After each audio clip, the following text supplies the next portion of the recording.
यही से एक दिन पहले निकले थे हम, 1-2 दिन पहले। 6 आदमी से, सारे शहीद। 7वां मैं था। 9 डेड बॉडीज हमारे पास लेकर आए, जिनको गोलियां लगी थी, फायर आर्म था सबका।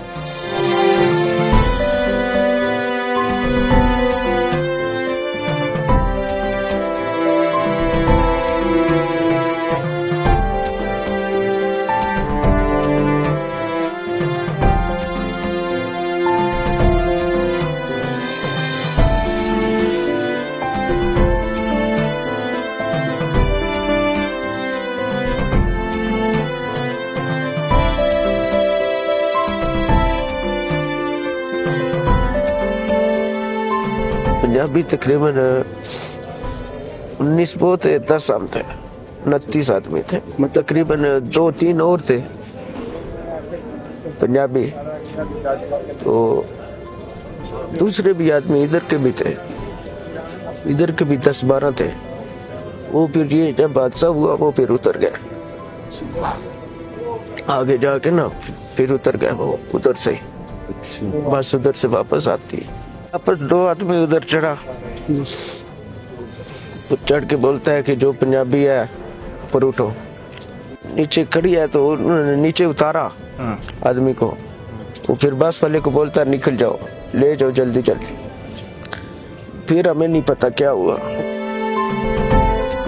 9 डेड बॉडीज हमारे पास लेकर आए, जिनको गोलियां लगी थी, फायर आर्म था सबका, और कुछ डेड बॉडीज में चर्रे भी लगे थे, और ज़्यादातर का पेट पर और जो है सीने पर गोलियां लगी थी, और जो है इस काबिल थी, ख़राब नहीं हुई थी डेड बॉडीज, इसलिए उनको उनके आबाई गांव भिजवाया जा रहा है। उम्र तकरीबन 25-26 साल की ज़्यादातर थे नौजवान, और जो है 1-2 30-32 साल के भी बंदे थे जिनकी डेड बॉडीज थी, बस, और कोई किसी खातून की नहीं थी।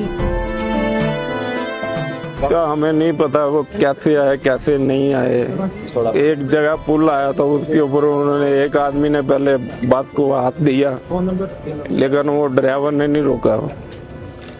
मैं सेंटर में बैठा हुआ था बस के, तो वो जो आगे शाह लोग बैठे थे वो भी ज़ियारतों पे जा रहे थे, और वो आए हैं 2 आदमी अंदर, पंजाबी, तुम पंजाबी हो? वो शाह लोग को पूछ रहा था, उन्होंने कहा हाँ पंजाबी है, तो पंजाबी है, लेकिन उनके साथ लेडीज थी और एक आधा बच्चा भी था शायद।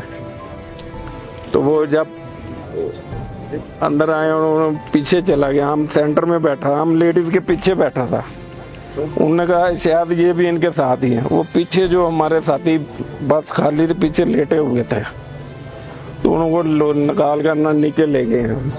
लेकिन हमारा दिन तो ये था शायद पैसे को मोबाइल छीन लेंगे, वो मारेंगे चिपेड़े पूरे। हमने कुछ कौन सा कुछ गलत काम किया था।